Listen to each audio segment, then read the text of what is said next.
안녕하세요. 제 할아버지와 할머니 두 분 모두 그렇게나 딸을 보고 싶어 하셨다네요. 오매불망 딸을 원하셨지만 끝끝내 아들만 보셨다는 것이 안타까운 대목이에요. 자식들은 오형제였죠. 오죽했으면 다섯째의 이름을 여성스럽게 짓기까지 하셨답니다. 친가는 원체 사는 형편이 괜찮은 집안이었어요. 문제는 자식 농사가 부정할 수 없을 만큼 분명하게 흉작이라는 것이었어요. 제 할아버지께서도 오형제라 하였죠. 할아버지가 딱 가운데 셋째이셨는데요. 형들 그리고 동생 녀석들까지 전부 형이며 아우며 가릴 것이 없도록 죄다 성정이 글러먹었지. 할아버지께서는 당신 혼자만 집안에서 성격이 멀쩡하고 생각하는 것도 정상이었다고 일찍이 주장해 오신 바 있었습니다. 당신이 직접 친형제들의 망나니스럽고 한룡스러운 작태를 경험해 보셨었기에 자랄수록 그런 기질을 드러내는 자식들을 보면서 치를 떠셨습니다. 그건 고치려고 한다고 해서 고쳐지는 게 아니라고 그러셨고요. 자식들 일에는 멀찌감치 떨어져서 점점 손을 놓으셨습니다. 모르는 척 관망을 하는 게 당신의 정신 건강에 아름답다고 판단하셨던 거예요. 그런 할아버지의 모습에 기가 막히고 속이 상하셨던 할머니께서는 그러나 점차 인정하실 수밖에 없었습니다. 짐승도 저것보다는 말을 잘 알아듣겠다. 당신의 배로 나와서 기른 자식들이 결코 평범하지 않음을 인정하시게 됐던 거예요. 할머니께서는 틈만 나면 당신의 가슴을 내려치시며 한탄을 하시는 게 일과가 되고 말았죠. 자식들이 어쩜 하나같이 커갈수록 통제불능의 구제불능이 되어가는지 온갖 사고라 사고는 다 치고 다니는 자식들 때문에 할머니께서는 동네 사람들 보기가 창피하고 민망해서 집 밖을 나가는 게 걱정이실 정도가 되었습니다. 하지만 사람이 죽으라는 법은 없는 법이었습니다. 골칫덩어리로 자라난 오형제였으나 딱 한 명 말이 통하는 자식이 있었기 때문입니다. 그건 바로 다섯째, 그러니까 막내였습니다.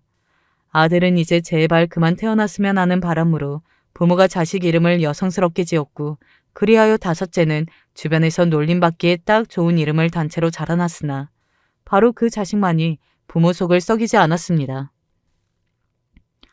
유일하게 망나니, 한량, 통제불능의 구제불능이 아니었던 다섯째는 자신의 형들을 보며 일찍이 든 생각이 있었습니다.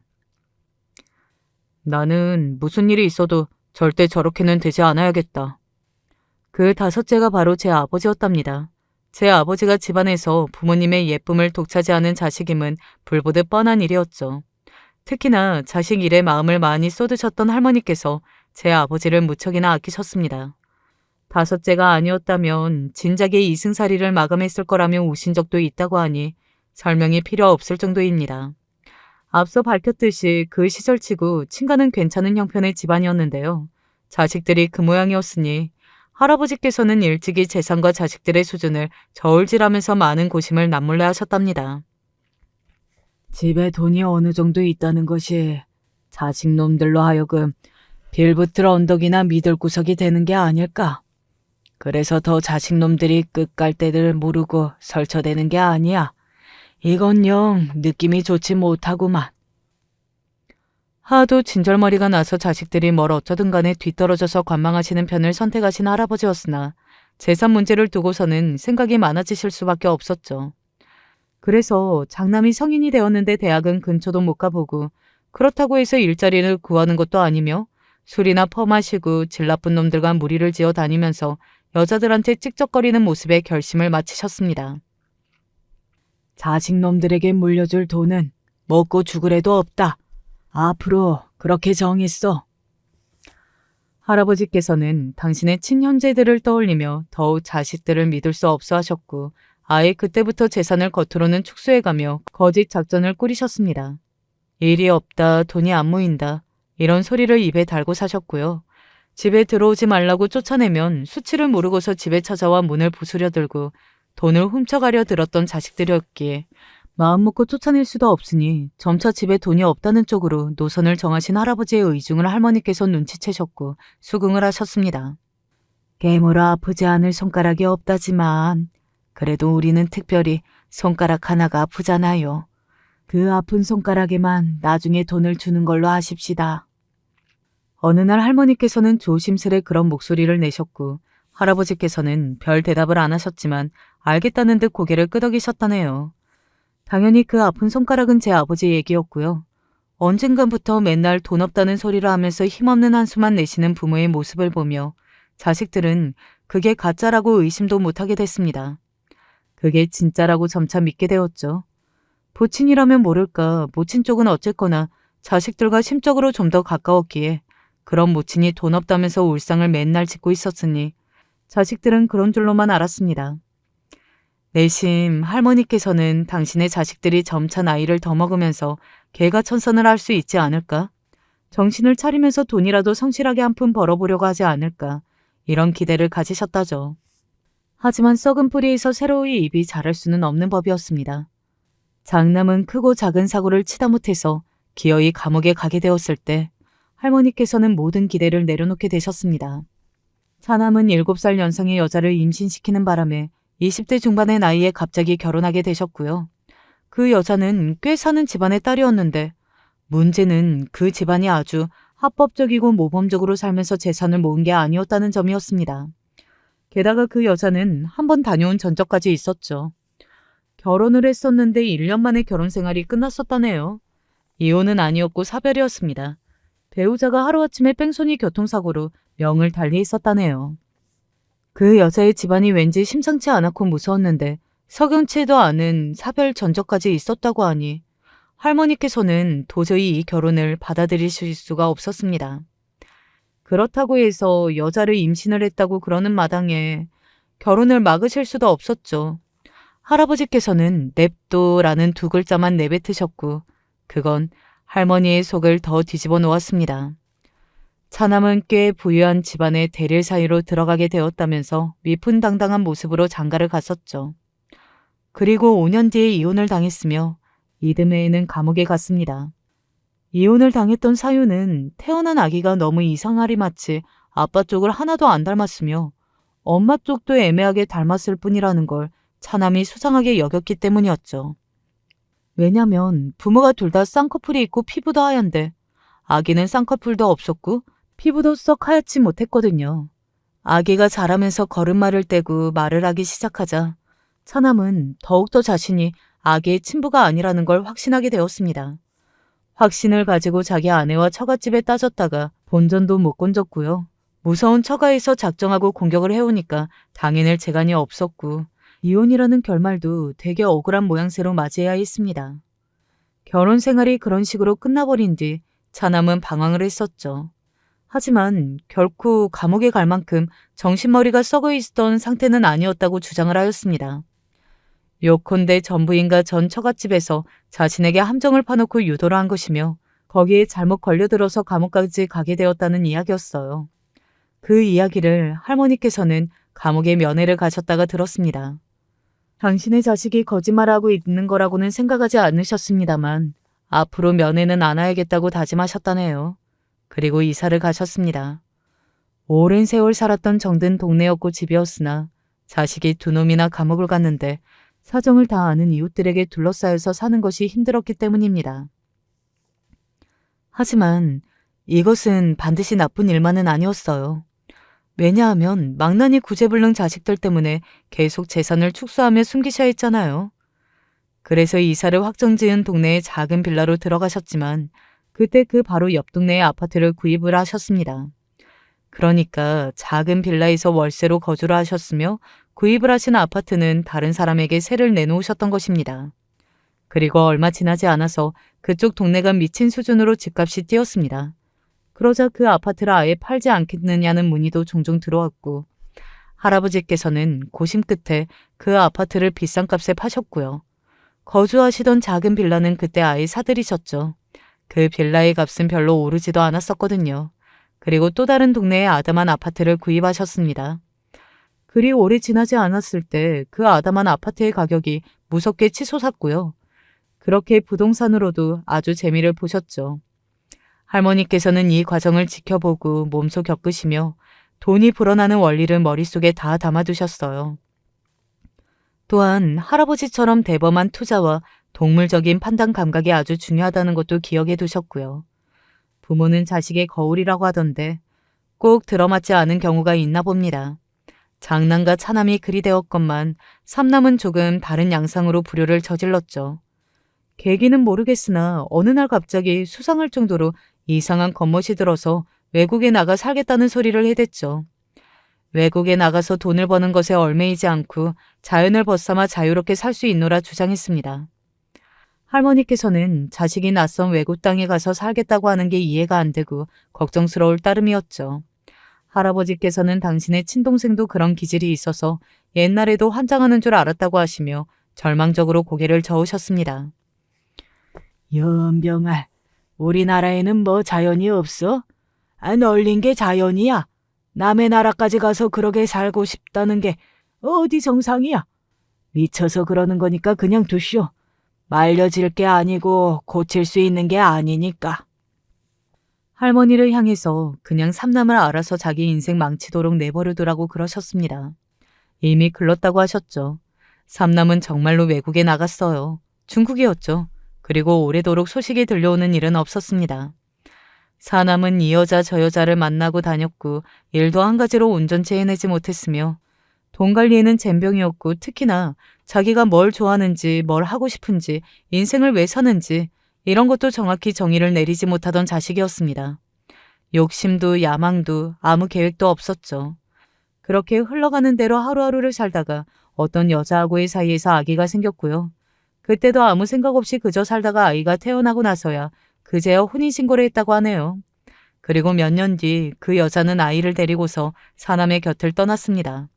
아이랑 둘이서만 살면 어떻게든 잘 살 것 같은데 사남과 이대로 계속 같이 살면 세 식구 다 굶어 죽을 것 같아서 떠난다는 쪽지만 남긴 채로 말입니다. 그제서야 사남은 뒤늦게 정신이 좀 들었던 거예요. 그 이전까지는 한 가지 일을 꾸준히 하는 법이 결코 없었는데 그 이후로는 공장의 생산직이라든지 하는 일들을 최소한 몇 달 이상씩은 하기 시작했습니다. 때마다 크게 돈은 못 벌었어요. 돈 관리도 잘 못했고요. 그러나 남들처럼 평범한 일을 하면서 어떻게든 꾸준히 돈을 벌어보려는 것. 자식이 그 노력 자체를 부모는 높이 평가해 주었죠. 비록 할아버지께서는 인정을 안 해주셨으나 할머니만큼은 사남이 정말 돈이 필요해 보이는 상황이라면 조금씩 지원을 해주셨습니다. 왜냐하면 사남의 정신을 다잡은 계기이자 궁극적인 목표가 자기 처자식을 되찾는 일이라는 걸 할머니께서는 알고 계셨기 때문이었죠. 조금 씁쓸한 대목입니다만 수년이 흘러서 그 여사는 다른 남자와 재혼을 했습니다. 자신과 아이를 따스하게 받아주고 품어줄 그런 남자를 새로 만나서 새 출발을 했어요. 풍족하지 않지만 단란한 가정을 꾸리며 그렇게 살아갔고요. 결말은 그렇게 났으나 사남은 좌절하고 낙담하기보다는 꾸준히 일을 하며 살아가는 일상을 앞으로도 보내자는 다짐을 했습니다. 마음을 제법 바르게 먹었기 때문인지 새로운 상대를 만나 결혼도 했죠. 할머니께서는 그러나 이 조합을 별로 마음에 안 들어 하셨답니다. 가진 게 없을 수 있고 배운 게 없을 수 있지. 그런데 싸가지마저 없으면 이건 뭐 어쩌자는 이야기야. 하나부터 10까지 마음에 안 드는 인물을 며느리로 인정하기 싫어하셨죠. 게다가 그쪽에서는 한술 더 떠서 아예 본인에게는 시댁이 없는 것처럼 굴었습니다. 그러니 할머니 입장에서는 기도 안 찼을 거예요. 유일하게 달랐던 다섯째, 막내에게 향했던 기대감은 쉬이 갈무리 될 수 있는 게 아니었을 테고요. 자기 형들처럼 되기 싫었던 다섯째는 착실하게 학창시절을 보냈고 그런대로 공부를 잘했으며 4년제 대학을 갔습니다. 얼마나 부모의 마음을 어루만져주고 위로를 해주는 자식이었겠나요. 그런 효자가 눈에 넣어도 안 아플 막내가 하필이면 가난에 빠진 집안의 여자랑 결혼한다고 그랬으니 할머니가 속상해서 가슴이 무너져 내릴만 했습니다. 너무나도 속상해서 그때 즉각 들어 누우셨다네요. 제 외가 집안은 엄청나게 가난했습니다. 그냥 가난한 것도 아니고 아주 많이 가난해서 걸핏하면 굶어 죽을 위기에 직면해야 했습니다. 게다가 그토록 형편이 좋지 못했건만 자식은 무려 6이나 되었죠. 더 놀라운 대목은 그 자식들이 대체로 멀쩡히 자기 밥 벌어먹고 사는 경우가 드물었다는 것입니다. 외가를 보자면 부모는 자식의 거울인 게 맞습니다.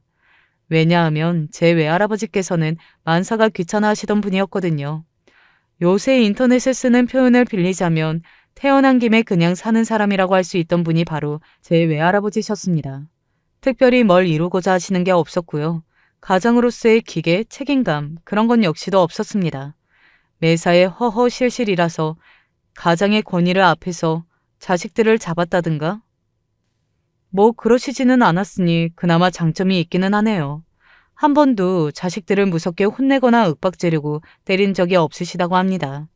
하지만 책임감으로 자식들을 돌봐주지 않으셨기 때문에 배가 고파서 힘없이 늘어져 있는 자식들을 보고도 위기감을 못 느끼시는 얼굴을 하셨다네요. 외할머니께서는 생활 감각이 좀 떨어지시는 분이셨습니다. 한마디로 야무지지 못하셨어요. 솔직히 집에서 생활하면서 자식들의 입장에서는 엄마라는 존재가 엄청 중요하고 대단하잖아요. 밥, 요리, 청소, 빨래, 자식 훈육이며 세세한 간섭까지. 오만 걸 도맡는 게 엄마의 역할이죠. 오죽하면 여자는 약해도 엄마는 강하다는 표현이 있겠나요. 하지만 외할머니께서는 좀 남다르셨던 분인 것이죠. 자식들을 여럿 낳았으니까 그것들이 얼마씩이라도 벌어오면 형편이 좀 낫겠지. 그것들이 얼른 나가서 돈을 벌어왔으면.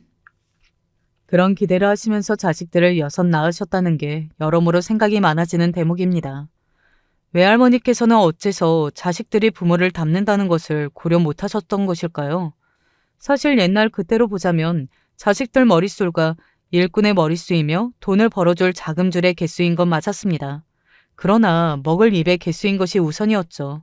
가뜩이나 어려웠던 집안 형편은 먹어야 할 입들이 늘어날수록 자꾸만 더 기울어갔습니다.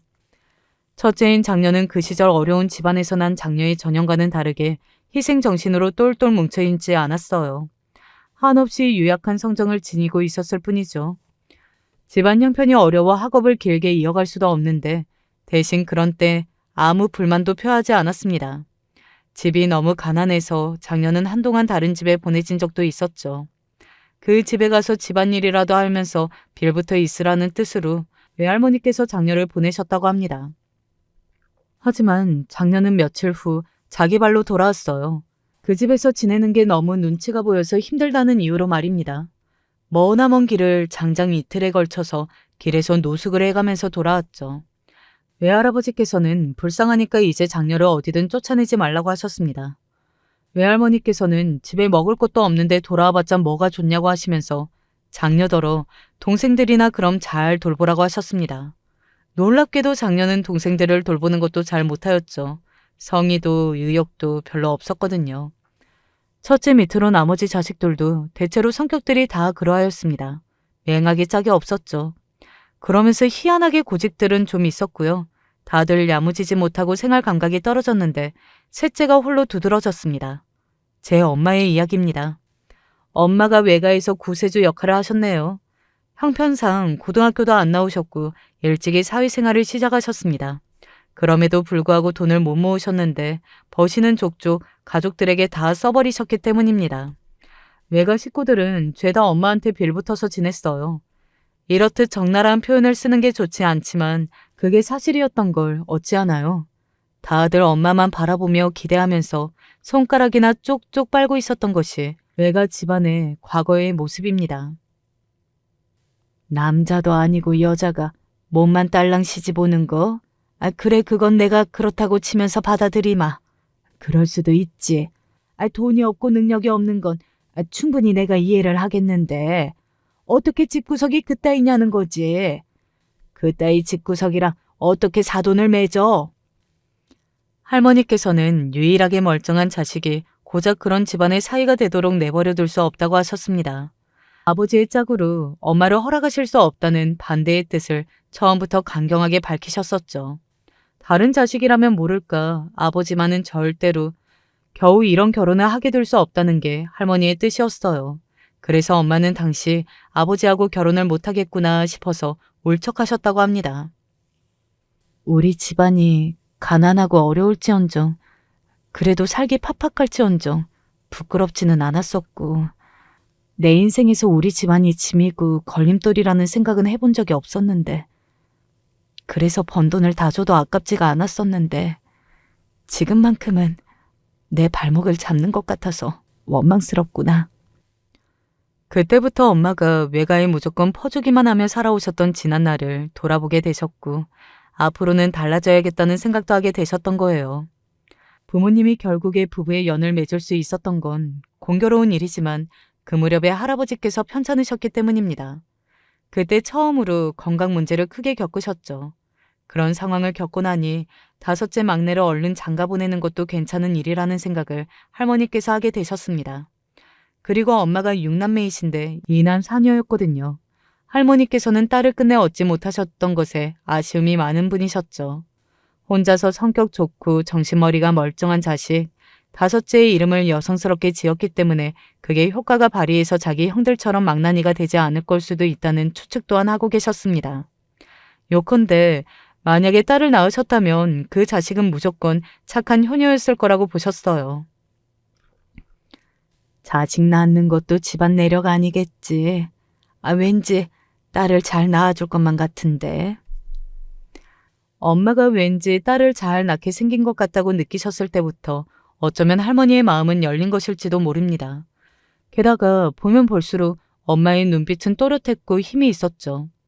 워낙 흐리멍텅한 눈빛을 당신의 자식들을 통해서 많이 봐오셨던 할머니의 마음은 엄마의 올곧은 눈빛에 이끌리고 말았습니다. 그렇게 결국 결혼하고 나서 친정이는 발길을 끊으라는 요구 한 가지와 함께 할머니께서는 엄마를 며느리로 받아주셨습니다. 결혼 문제에 있어서 엄마가 당시 외가 식구들하고 긴밀히 상의를 하지 않았었다고 하셨어요. 그래서 그런지 결혼 소식에 외가에서 깜짝 놀랐었고 친가에 돈이 많다는 것까지는 몰랐기 때문에 크게 아쉬워하지는 않았다는 후문입니다. 대신에 돈을 벌어다주는 집안의 기둥이 뽑혀나갔다면서 그 점을 슬퍼했다더군요. 그 모습에 엄마는 다시 한번 당신의 지난날을 씁쓸하게 회상하시게 되었으며 앞으로는 당신이 꾸려갈 가정을 위해서만 살겠다고 결심하셨습니다. 속상한 것들을 겉으로 다 표출하고 사셨던 할머니이셨으나 그에 반해서 겉으로는 별 신경 안 쓰는 척하고 사셨지만 속으로는 그렇지 못하셨던 것인지 건강이 크게 상해버리셨던 할아버지셨죠. 분명히 자식들 문제 때문에 그렇게 되신 걸 거라고 할머니께서는 생각하고 계셨습니다. 그래서 엄마는 유독 두 분께 마음을 다해서 잘하려고 노력하는 며느리가 되셨다고 해요. 부모가 번듯해도 자식들이 엇나가는 경우가 있는 거구나. 외가와 어찌 보면 비슷한 것 같으면서도 정반대인 친가의 모습에 엄마는 마음이 자꾸 쓰이셨던 것이죠.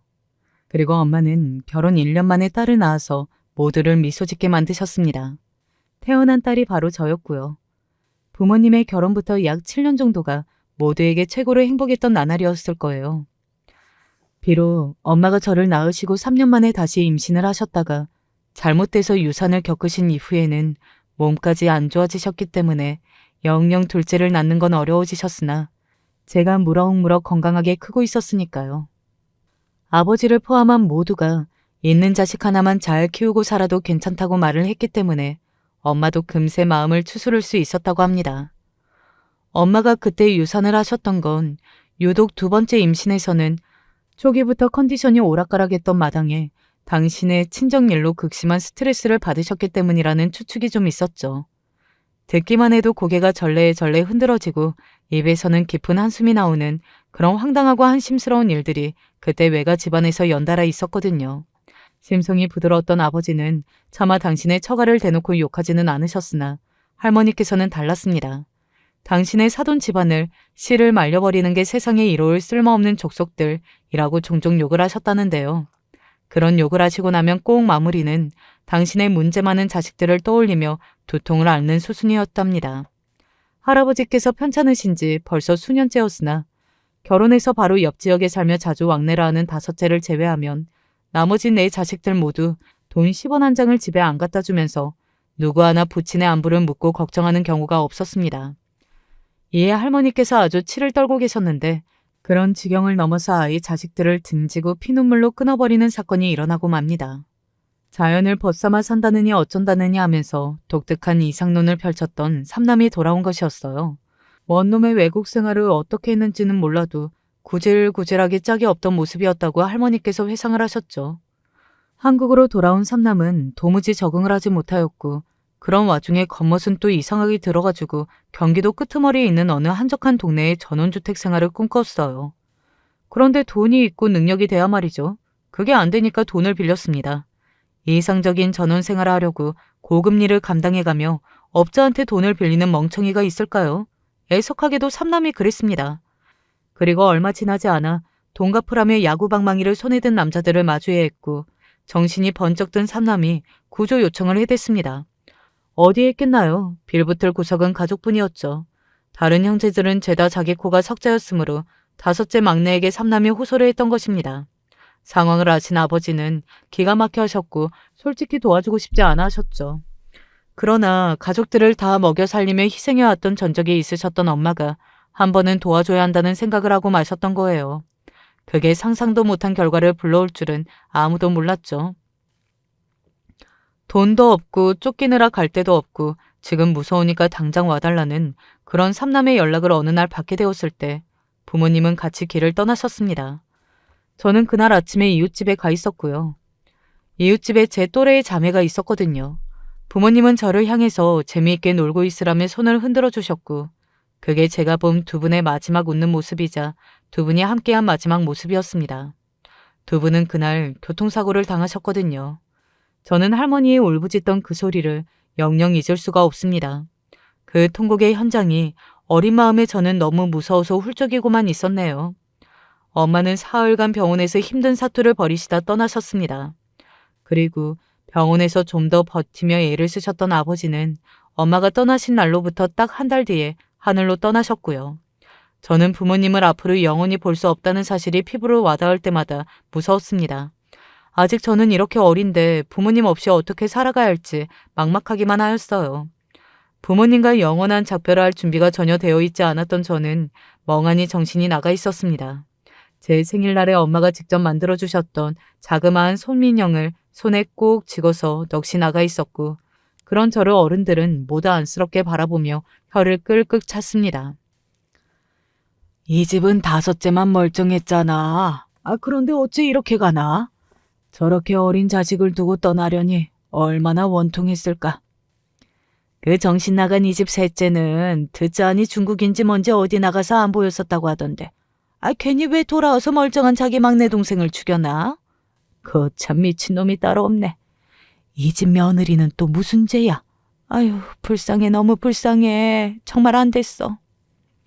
그런 수군거림을 저는 다 듣고 있었습니다. 외롭게 혼자였어요. 저를 도와줄, 제 손을 잡아줄 리는 아무도 없는 것만 같았죠. 그렇게 소민형만 하염없이 지고 있던 때 소란이 일었습니다. 아버지의 장례식장을 찾아온 외가 식구들이었습니다. 우리 손녀 강아지, 이 할미하고 가자. 그리고 외할머니께서 제 손을 잡아 끄셨어요. 저는 외할머니가 너무 낯설었고 그래서 같이 가고 싶지 않았습니다. 하지만 외가 식구들에게 둘러싸여서 벗어나는 게 쉽지 않았죠. 외할머니의 손에 이끌려서 불안하게 걷고 있는데 외가 식구들이 제 머리 위로 수근거리는 게 들려왔습니다. 이러면 돈을 받아낼 수 있는 거지? 그럼 당연하지. 애 키우는 값은 줘야 하는 거 아니냐고. 그렇게 한마디만 하면 될걸? 틀린 소리도 아니잖아. 우리 쪽에서 애를 맡아 키워준다는데 돈으로 애를 치워버리는 게 그쪽에서도 편하겠지. 저는 이제 어른들의 수군거림을 그만 듣고 싶다는 생각이 들었습니다. 하지만 엄마가 돌아가신 목숨값을 받아내지 못한 게 분하다며 저를 키워준다는 면목으로 돈을 제대로 뜯어낼 것이라는 수군거림은 이어서 계속 들려왔습니다. 엄마가 당신의 친정을 입에 담으실 때마다 골치 아픈 얼굴을 하셨었고 그래서 저는 제 외갓집을 거의 가보지 못한 채로 자라났다는 사실이 새삼 떠오르더군요. 외갓집에 도착하면 혼자 어떻게든 탈출을 할 것이라고 마음을 먹고 있던 바로 그때였습니다. 지금 뭐 하는 짓들이야? 누구 마음대로 우리 집안의 귀한 손녀를 데려가는 거야. 초췌하여 거의 당장이라도 쓰러지실 것 같던 몰골의 할머니께서 저를 발견하셨던 거예요. 그리고 즉각 형형한 눈빛을 하셨고 또렷한 음성으로 외치셨습니다. 방금 전까지만 해도 거의 쓰러질 것처럼 보였던 분 같지 않았죠. 사돈, 제 딸이 낳은 제 손녀를 제가 데려가려고 하는 것뿐입니다. 참나, 무슨 소리를 하시는 건지. 며느리는 우리 집안 사람이었고 이 아이는 내 친손녀인데. 많이 힘드신 상황에서 그렇게 무리하실 것 없어요. 어떻게 손녀까지 맡아 키우실 정신이 있으시겠어요? 안 그래요? 외할머니께서 그렇게 물으셨을 때 할머니께서는 저를 바라보셨습니다. 그러자 저는 이 상황이 겁이 나고 무서워서 뭐라고 말은 못하고 대신에 소민영을 품에 꽉 안았을 뿐이었죠. 그건 엄마가 직접 만들어주신 것임을 할머니께서는 익히 잘 알고 계셨습니다. 애를 데리고 가서 어디 한몫 챙겨보려는 건 아니시고? 저를 바라보신 할머니께서 피식 웃으시며 그렇게 물으시자 외가 식구들 일동이 난리가 났어요. 절대 그런 게 아니라고 주장했죠. 그렇다면 당연히 우리 집안에 돈 달라는 소리도 안 하시겠네. 키워 마땅할 애를 키우는 것뿐이니까. 설마 그걸 빌미로 돈을 뜯어낼 심사는 아니실 거잖아. 저를 데리고 간다면 땡전 한 푼 줄 수 없다고 할머니께서는 못을 단단히 박으셨습니다. 알아서 키우라고 말입니다. 그러자 놀랍게도 외할머니께서 제 손을 슬그머니 놓으시는 게 아니겠어요? 아니, 그래도 그렇지 친손녀라고 하면 좋은 마음으로 키우는데 들어갈 돈은 보내줄 수 있는 거 아니에요? 그게 맞죠? 맞기는 뭐가 맞나? 하여간에 스스로 벌어먹을 생각은 안 하고 어디 콩고물 부스러기 떨어지는 구멍이 있을까 싶어서 그것만 바라보며 사는 사람들하고는 상종을 하면 안 돼. 할머니께서는 아주 크게 혀를 끌끌 차셨습니다. 외가 식구들 모두 당혹스러운 얼굴이었죠. 외가의 계획을 경황 없는 와중에도 단번에 꿰뚫어 보신 할머니가 대단하게 느껴졌습니다. 농담이 아니고 진담으로 애 키우는 값은 한 푼도 줄 수 없다고 재차 할머니께서 선언하셨을 때 외할머니께서는 입술을 잘근 깨무시며 먼저 휙 돌아서셨습니다. 그러자 나머지 외가 식구들이 어색한 헛기침을 하면서 뒤를 따르더군요. 제 생각에는 이미 기세에서부터 외가 식구들은 할머니 한 분에게 싹 다 밀렸던 것 같네요. 외가 일동이 모두 떠나고 할머니께서는 힘겨운 듯 장례식장 바깥의 벤치에 털썩 앉으셨습니다. 고단하고 슬픈 기색으로 하늘을 올려다보시는 할머니의 얼굴에 저는 소민영을 들이밀었습니다. 할머니, 저는 이제 안 올 거예요. 부모님이 보고 싶어서 울고 싶어지면 여기 인형한테 대신 울어달라고 그럴 거거든요. 저는 이제 안 울어요. 그러니까 할머니도 울지 마세요. 우리 같이 웃으면서 살아요. 엄마가 그랬어요. 힘들어도 웃으면 힘이 난다고요. 그래? 너희 엄마가 그런 소리를 했었어? 어쩐지 시아비 돌보면서 시어미 잔소리를 듣는 와중에도 기죽는 법 없이 싹싹하고 항상 명랑했었지. 비결이 웃는 것이었구만. 이제야 알았네. 오냐, 나도 그렇게 해보마. 서글픈 눈매를 하시고도 할머니께서는 애써 인매를 당겨 웃으셨습니다. 그래서 저도 올 것 같은 기분이었으나 배시시 웃고 말았던 것 같아요. 그날 할머니와 저는 떠난 사람들을 위해서라도 앞으로 더 열심히 씩씩하게 살고자 함께 다짐을 한 셈이었습니다. 할머니께서는 당신의 삼남이 눈물의 사죄를 하였으나 받아주지 않으셨어요. 그리고 저에게 이런 소리를 하셨었죠. 사람 천성은 안 바뀌더라. 내 가족이라도 내 자식이라도 그건 변함없는 사실이야. 너도 살면서 명심해라. 부모님이 사고로 떠나신 후 시리에 빠져 계셨던 할아버지께서는 몸이 날로 약해져 갔습니다. 그나마 할아버지께서 건강을 잃으신 후 인생에 보람과 낙이 있었다면 그건 바로 제 부모님 두 분이었죠. 자랑스러운 아들과 착한 며느리 말입니다. 그래서였는지 할아버지께서 떠나실 적에 이제 더 이상 삶에 미련이 없다는 듯 조용히 눈을 감으셨는데요. 유언을 남기셨습니다. 절대로 앞으로도 자식놈들한테 재산은 알리면 안 돼. 무슨 뜻인지 알아들었지? 아무럼요. 그리고 재산 관리는 앞으로 더 내가 잘할 거니까 걱정은 말아요. 내가 당신만 믿고 가네. 자식복은 없는 셈이었지만 부인복 하나는 내가 있었네 그려. 할아버지와의 이별은 예고되어 있었던 것이고 그래서 마음의 준비를 다 하고 있었으나 그럼에도 불구하고 그 순간이 찾아오자 너무 슬펐습니다. 할머니께서는 이런 순간에 당신이 혼자가 아니고 제가 곁에 있어서 다행이고 고맙다고 해주셨어요. 저야말로 감사한 마음이었죠. 할머니가 아니었다면 저는 세상에 너무 외롭게 남겨졌을 테니까요. 할아버지께서 돌아가신 후 자식들이 어떻게 나오는지 그 행동을 할머니께서는 지켜보고자 하셨었죠. 하지만 역시나 모두가 할머니를 실망시키고 말았습니다. 천성이란 그런 것이라는 걸. 할머니께서는 재차 깨달으셨고 그때부터는 완전히 냉랭해지셨습니다. 당신의 인생에서 자식들이 있기는 있되 전혀 상관하지 않는 존재로 여기셨고요. 저를 돌보는 것에만 신경을 다 쓰셨죠. 그리고 제가 성인이 되어 대학을 간 뒤에도 마음을 편히 내려놓고 잔잔한 노후를 즐기시면서 그렇게 일상을 나섰었습니다. 대학을 집에서 거리가 꽤 먼 곳으로 가는 바람에 그때부터 저는 자취생활을 했었죠. 그리고 취업도 그쪽으로 했습니다. 사회생활이 결코 만만치 않았고 꼬박 돈을 벌러 다니는 일이 정말 힘든 것이라는 걸 깨달았어요. 하지만 남들도 다 이러고 사는데 제가 힘들다고 주저앉을 수는 없었죠. 무너질 때마다 다시 정신을 다잡고 일어섰습니다. 진짜 독하게 하루하루를 살기 시작했었죠. 그래서 저는 입사 3년 만에 아주 좋은 조건으로 스카우트 제의가 들어와서 성공적인 이직을 해냈어요. 주변에서 많은 축하를 받았었고 놀라움과 선망이 섞인 시선들도 여럿이었습니다. 제 인생을 스스로 개척해 나가는 과정의 중심에 있는 게 느껴져서 정말 보람되더라고요. 그렇게 살다 보니까 좋은 조건을 지닌 남자들을 저에게 소개시켜주겠다는 사람들도 종종 있었는데요. 어쩌다 보니 제가 의사하고 만나게 되었습니다. 당시 대학병원에서 열심히 단계를 밟아가고 있던 사람이었죠. 피곤한 얼굴로 저를 소개받는 자리에 나왔던 그 사람은 저와 대화를 할수록 얼굴이 밝아졌어요. 처음엔 시큰둥했으나 점점 대화에 집중하게 되었던 저 역시도 마찬가지였죠. 별로 기대하지 않고 나간 자리였건만 이상하게 상대와 잘 통하더라고요. 3번을 따로 만나보고 나서 정식 교제를 시작했습니다.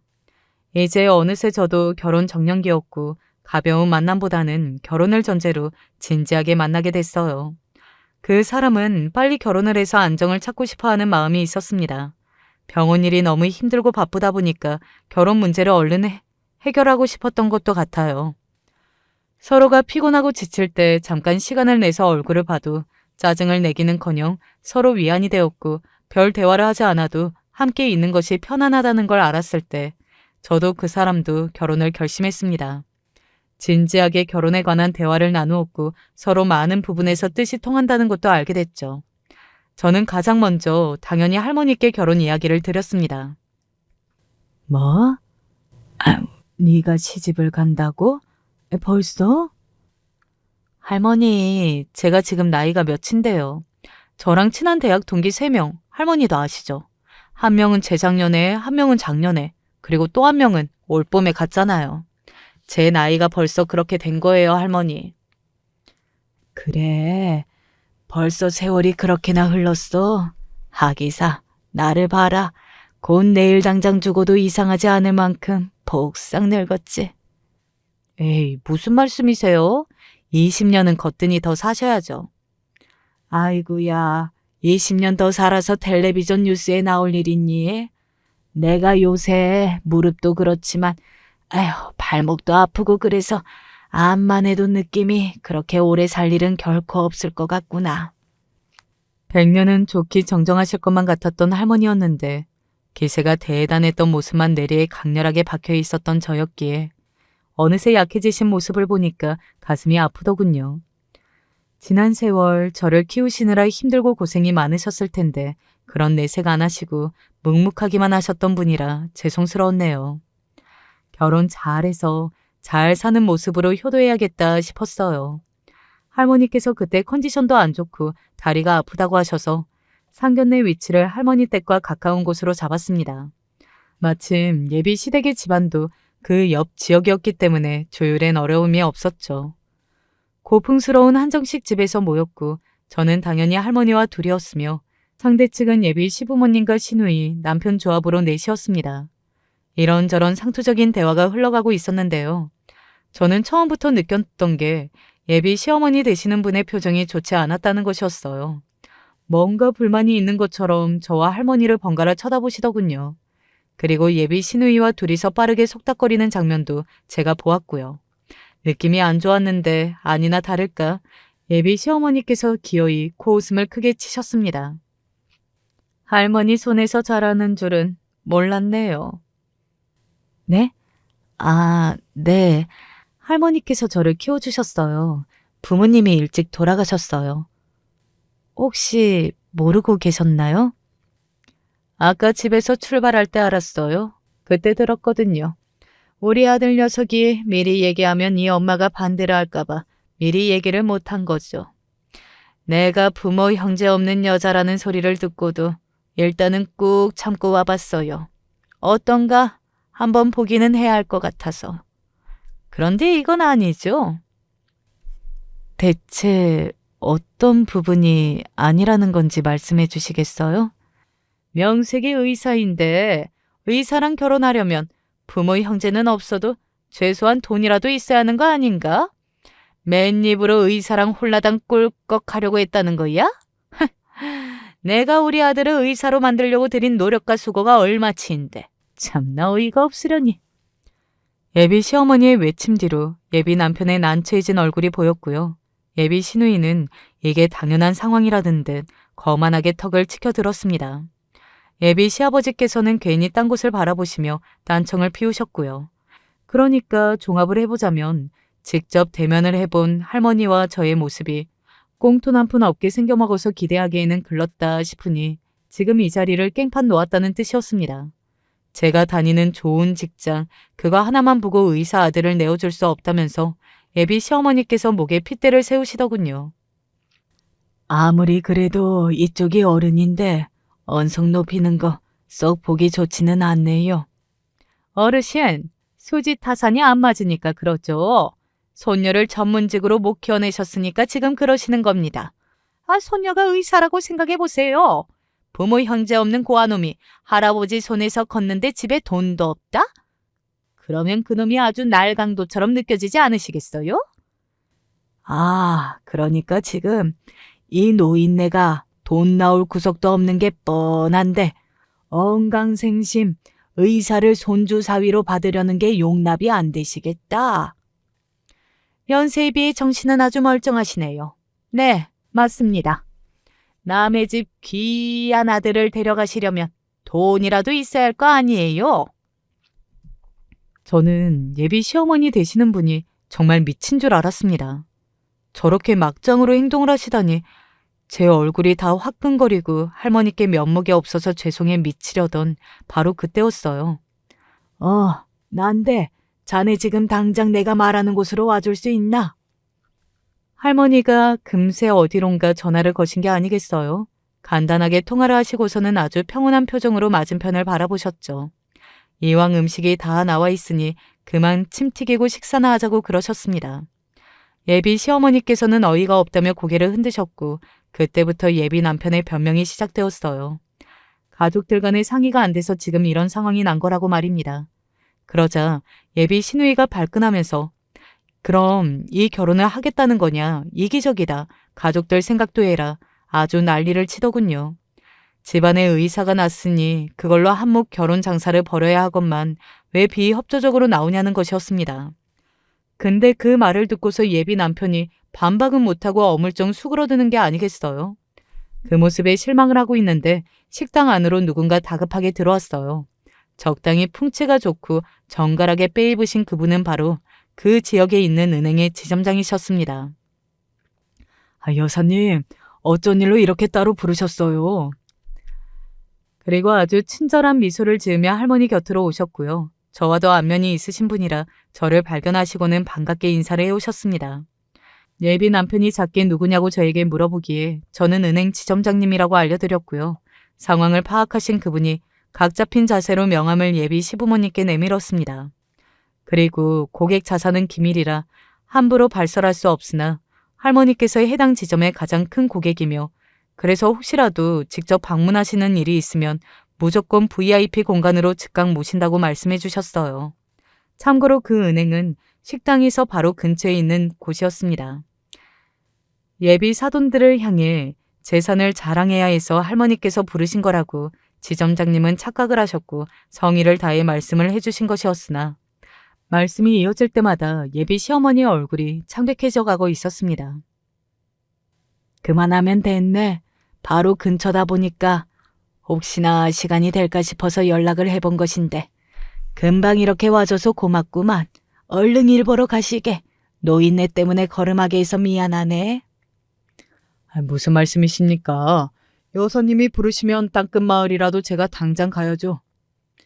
해당 지점을 먹여 살려온 큰손, 그게 바로 할머니셨고 지정장님은 끝까지 예의 바른 모습으로 인사를 남기곤 사라지셨습니다. 그러자 제가 할머니께 말씀드렸죠. 할머니, 그럼 저희도 이만 가볼까요? 그럴까? 나도 마침 그러자고 할 참이었는데 역시 우리 손녀 나하고 손발이 척척 맞는구만.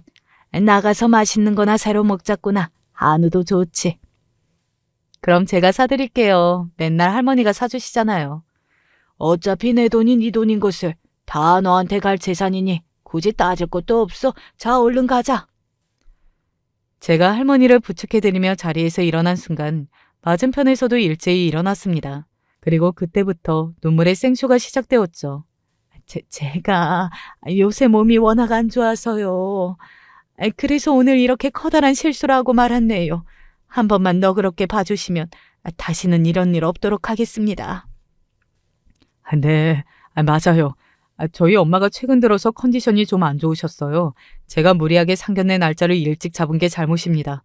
전부 제 탓이에요. 그리고 제 잘못은 앞으로 결혼해서 예쁘게 잘 사는 모습으로 갚아나가겠습니다. 이제는 화도 안 나고 그냥 피식 웃음만 나더군요. 제 마음속에서 이미 애정과 기대가 다 사라졌기 때문이었죠. 저는 미련도 없이 고개를 흔들었고 할머니께서는 그들을 향해 딱 한마디 남기셨어요. 버스 떠났수다. 이미 소용없다는 명쾌한 말씀이었네요. 네 사람의 절망에 빠진 표정을 보는 것을 끝으로 그곳을 나왔어요. 날씨가 참 맑고 쾌청하더군요. 한우 맛도 좋았고요. 그 뒤로는 굳이 결혼 조바심 안 내면서 편안한 마음으로 지냈답니다. 할머니께서는 당신이 건강해야 제가 결혼하고 아이 낳는 것까지 다 보시겠다면서 그때부터 관리에 들어가셨고요. 절대로 의도한 것은 아니지만 저는 그 후로 좋은 사람을 다시 만났는데 의사였답니다. 심지어 소개로 만난 것도 아니었고 우연히 취미 활동에서 만난 것이었어요. 집안도 아주 유복하고 가족들 모두 화목하고 본인도 사랑을 많이 받고 자라서 해맑은 사람이에요. 성실하게 이럴 데 없고요. 그래서 할머니께서 무척 마음에 들어 하신답니다. 저에게 100점짜리 손녀라고 하면서 기쁜 마음을 표현해 주셨는데요. 저는 이렇게 말씀드리고 싶어요. 당신은 저에게 만점짜리 할머니라고요. 안녕하세요. 남들이 하는 만큼 살아왔는데 돌아보니 내 앞으로 남은 게 아무것도 없다면 어떻게 하는 게 좋을까요? 똑같이 고생할 만큼 하고 노력도 했는데 왜 저만 이렇게 힘든 건지 모르겠습니다. 어디서부터 잘못된 건지 잘 판단이 안 서는데 제 이야기 좀 들어주실 수 있을까요? 현재 저는 60대이고 제 나이대 여성들이 대부분 그렇듯이 딱히 연애를 하거나 남편을 사랑해서 결혼한 것은 아닙니다. 물론 그중에 그런 상황에 속하는 분들도 있겠지만 적어도 저는 아니라고 말하고 싶은데요. 지인의 소개로 만나게 되었고 서로 이 정도면 적당하다고 생각하게 되어서 몇 번 만남을 이어가면서 결혼을 하게 되었어요. 하지만 결혼 생활은 전혀 편안하지 않았고 갈수록 태산이더군요. 왜냐하면 저희 남편이 무척 고지식한 데다가 가부장적인 구석이 있었어요. 얼마나 답답한 사람인지 제가 사람들과 교류하거나 밖에 나가는 것을 무척 싫어했답니다. 어쩌다가 여고 동창들을 좀 만나려고 하면 온갖 난리를 치면서 반대하는 거예요. 이런 부분까지 허락을 받아야 하나 싶어서 좀 울컥했지만 예의상 물었는데 어찌나 화를 내는지 당시 남편의 소리를 듣고 제 친구들까지 질려버렸더군요. 여자가 돼서 어디 밖을 돌아다니는 거야? 밖에서 돈 벌어주는 것 같고 제대로 남편을 모셔야 할 거 아니야? 으이그, 밖에서 돈이나 또 써대고 있지. 내가 돈 쓰지 말랬지? 제 답변을 기다리고 있던 친구들은 부랴부랴 전화를 끊어버렸고 남편과의 사이가 무난한 친구들 앞에서 저는 완연히 망신을 당했습니다. 친구들은 아유, 네 남편 무서워서 살겠니? 이혼해라 하며 저를 치근하게 여겼고요. 가끔씩 통화만 하는 정도로 근황을 듣고 저는 거의 바깥 세상과 단절된 것과 다름없었어요. 그래도 제가 선택한 남편이고 그때는 다들 그렇게 사는 줄 알았으니 어쩌겠습니까. 그냥 이렇게 사는 수밖에 없다고 생각했어요. 그러던 어느 날 묵묵히 그렇게만 살고 있던 저에게 왜 그렇게 사냐고 채찍을 던지는 듯한 일이 일어났어요. 어쩌면 그때 강하게 결심을 해야 했던 걸까요? 당시 저는 충격이 너무 커서 며칠을 알아누웠고 산송장처럼 지냈습니다. 길게 말할 것 없이 바로 말하자면 남편이 바람을 폈던 거예요. 매번 술을 먹고 밖으로 돌고 집에 와서도 몇 마디 대화도 없던 남편이었고 저도 애정 같은 건 거의 없었어요. 아무리 그런다고 해도 여자를 밖에서 만나고 다닐 줄 제가 알았겠습니까? 술이랑 손찌검은 참아도 바람은 못 참는다고 생각했던 저에게 그날 남편 옷에서 나온 여자 립스틱은 너무나 충격이었어요. 이걸 어찌 보면 제 것이라고 착각할 수도 있겠지만 우리 집에서는 일어날 수 없는 일이에요. 왜냐면 앞에서도 말했지만 저희 남편은 무척이나 가부장적인 사람입니다. 제가 밖에 돌아다니는 것도 싫어하고 입술에 립스틱을 바르거나 조금만 짧아진 옷을 입어도 불같이 화내는 사람이었어요. 그런 남편의 옷주머니에서 새 립스틱도 아닌 누가 쓰고 흔적을 남기듯 아무렇게나 넣어둔 것을 발견했어요. 그러니 이것을 제가 온전히 받아들일 수 있을까요? 저는 참지 못하고 남편을 흔들어 깨웠어요. 당신 이거 뭐야? 누구 거야? 하지만 남편의 대답은 정말 기가 차서 그대로 소리를 악지르고 싶더군요. 아이씨, 알아서 뭐하게. 어디 여자가 남자가 하는 일 꼬치꼬치 캐물어. 알고 싶거든. 네가 조사해. 기가 막혔죠.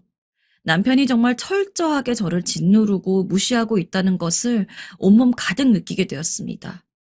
그런데 그 뒤에 벌어진 일은 정말 기가 막히고 암울해서 지금 또 떠올려 봐도 분노에 치가 떨립니다. 술이 덜 깬 상태였던 남편은 옆에 있는 물건들을 저에게 다 집어던지면서 온갖 난리를 치는 것이었어요. 너 때문에 잠 다 깼잖아. 어휴. 누가 보면 바람을 핀 사람이 저인 줄 알 것 같았습니다. 이성의 끈이 완전히 풀려버렸는데 그때 옆에서 들려오는 소리에 저는 어쩔 수 없이 속을 삭혀야 했어요. 엄마, 아빠, 또 싸워? 싸우지 마. 아들이 따라 나와서 이 절망적인 광경을 보고 겁에 질려 하는데 더 이상 이야기를 진전시킬 수가 없었어요. 그 후로 몇 번이나 말을 꺼내보려고 했으나 남편은 틈을 주지 않았고 해외 출장을 간다면서 더 오래도록 집을 비우더군요. 당시 아들은 너무 어렸고 결국 모든 상황이 저만 참으면 되는 쪽으로 몰아가게 되었습니다. 그렇게 저는 나이를 먹어가고 아들은 중학생, 고등학생을 지나 대학을 갔고 취업도 하게 되었어요. 나름 아들 때문에 저의 상처들을 덮고 열심히 살아왔는데 갈수록 아들은 저에게 짜증만 내더군요. 취업할 무렵 저에게 했던 말은 너무나 상처가 되어 잊혀지지가 않습니다. 엄마, 나만 보지 말고 엄마도 좀 인생 살아. 부담스럽다고. 맨날 아빠한테 무시나 당하고. 그게 뭐야? 난 진짜 엄마도 답답하고 한심하다. 어떻게 자식마저 저한테 이런 소리를 할 수 있는 건지, 제가 어디서부터 잘못 살아온 건지 도통 감이 오지 않았어요. 아무래도 엄마와 아들의 사이는 사춘기를 기준으로 해서 조금씩 갈라지는 것은 알겠지만 그래도 이건 너무 심하다고 느껴졌어요. 어쩌면 이렇게 제 아빠랑 똑같은 건지. 머리가 조금씩 크면서 제 말을 무시하고 문을 잠궈버리더군요. 그러면서 하는 소리는 늘 같았어요. 엄마, 밥 줘. 배고프다고. 엄마, 돈 줘. 돈 없다고. 이 두 마디 아니면 거의 말을 섞지 않는 아들이었지만 저는 묵묵히 차려주고 군입 때부터 제대 날도 울며 따라다녔고 첫 취업을 할 때에도 너무 기뻤어요. 아들 말처럼 제 인생의 낙이 자식 하나뿐이었기에 그게 실제로 부담스럽게 느껴졌던 걸까요? 그럼 어떻게 하면서 살아야 했던 건지. 이제 와서 저에게 잘못 살았다고 손가락질 하는 건 너무 가혹하게 느껴지더군요. 다른 길을 생각해 볼 수 없도록 모든 게 남편의 틀 안에 가둬진 채로 살았기 때문이에요. 이때부터였을까요? 주변의 지인들이나 친구들 이야기를 들어보면 미운정, 고운정 모두 갖고 있고 서로 사랑하고 사랑받은 기억을 조금씩은 언저리에 갖고 있었어요. 그 덕에 이 나이껏 여전히 싸우면서도 산다고 하는데 저에게는 전혀 그런 것이 없었어요. 그저 미움, 분노, 환멸, 증오 뿐이었습니다. 이전 사건 이후에도 남편은 몇 번이나 바람을 피워댔고 그걸 종용하는 제 입을 막기 위해 물건을 던지는 등 야만인 같은 행동을 일삼아대니 저는 더 물을 수도 없었어요. 그렇게 참고 있는 제가 우스웠던지 툭하면 입버릇처럼 이혼을 말하는 것이었어요. 그렇게 억울하면 이혼해. 당신 주제에 이혼이나 할 수 있겠어? 뭐하고 살게? 혼자 어디 식당에서 일이라도 하려고? 아이고, 웃기는 소리 하네. 뭐라고요? 당신 말 다 했어요? 말 다 했다. 내가 뭐 못할 말 했어? 틀린 말 했냐고. 이 말을 몇 번이나 들어왔는지 모릅니다. 그때마다 굴욕스러운 표정으로 눈을 꽉 감고 저는 늘 방으로 들어갔고 울어대는 아들을 안고 그저 말없이 참기만 했습니다. 그때 품 안에 아들이 점점 자라서 머리가 커지고 이제는 위에서 저를 내려다보면서 한심해하는 얼굴을 보게 되었어요. 아들이 저에게 했던 말이 계속 울려 퍼지면서 견딜 수 없는 지경이 되었습니다. 엄마는 맨날 그러니까 아빠한테 무시당하고 살지. 왜 그렇게 살아? 한심하다, 한심해. 이 말이 자꾸 맴돌면서 저는 60 나이가 다 되어서 이 인생을 뒤집을 결심을 하게 되었어요. 남편뿐 아니라 아들에게도 무시당하는 실정을 살다 보니까 화병에 우울증에 뭘 해도 화만 치밀어 올랐어요. 변변한 친구도 없고 상담할 사람도 없이 이렇게 나이만 들어버렸고 60년 넘은 인생을 살다 보니 손에 남는 게 없더군요. 좀 더 빨리 찾아왔다면 뭔가 달랐을지도 모르겠지만 더 늦추고 싶지 않았어요. 매번 남편의 부속품처럼 아들의 뒤치다꺼리를 하는 인생으로 살아왔기에 지금부터라도 자유로워지고 싶더군요. 사실 이혼이라는 이야기를 남편 입으로 들을 때에는 너무 두렵고 무서웠어요. 제 어머니 세대나 친구들만 봐도 흔한 것이 아니었고 무조건 인내하고 참는 게 잘 사는 것이라고 믿었으니까요. 하지만 이젠 다 내려놓고 저부터 남편에게 이혼을 공표하고 싶었어요. 그래서 여러 가지 고민을 해본 뒤에 남편을 불렀고 제 결심을 말했습니다. 저도 무작정 알아본 것은 아니고 이런 상황에서 제가 뭘 얻을 수 있는지를 다 조사해 본 뒤였어요. 남편의 재산은 꽤 있는 편이었고 저도 몇십 년을 함께 살았고 기여한 바가 있다고 판명되기에 어느 정도는 받을 수 있겠더군요. 그러니 남은 여생만은 제발 혼자 보내고 싶었어요. 그렇게 어렵사리 털어놓은 말이었으나 남편은 아주 대차게 끊어버렸습니다. 뭐라고? 이 여자가 나이 60 먹어서 무슨 헛소리야? 요망 들었어? 이혼 같은 소리 하네. 이혼 못 해줘. 안 해. 저도 그리 쉬울 거라고 생각하지 않았지만 그렇게 이혼 노래를 불러대던 남편이 결단코 안 된다고 난리를 치는 것이 이해가 되지 않더군요. 무슨 말이에요? 그렇게 이혼해달라면서요? 나는 혼자 살 거예요. 그게 더 이제 편할 듯 하니까. 웃기지 마. 나갈 거면 어디 나가봐. 그랬다간 돈 한 푼도 안 주고 쫓아낼 테니까. 뭐라고요? 내가 왜 돈을 못 받아요? 이미 의도를 전했지만 전혀 받아들여지지 않았고 남편은 더 난폭해지면서 저를 괴롭히더군요. 어디 노망이 들어서 주제를 모르고 말이야. 나나 되니까 당신 같은 여자랑 살아주는 거야. 그것도 몰라? 하여튼 고마운 줄도 모르고 여태껏 돈 벌어 갖다 줬더니. 매번 이런 모욕적인 말을 듣는 와중에 제가 견딜 수 있었던 건 같은 동네에 사는 지인이 소개해준 변호사 덕분이었어요. 여러모로 상담을 해보면서 저의 상황을 하소연하듯 털어놓을 수 있었고 법적으로 제가 썩 좋은 상황은 아니었지만 희망은 있어 보였기 때문입니다.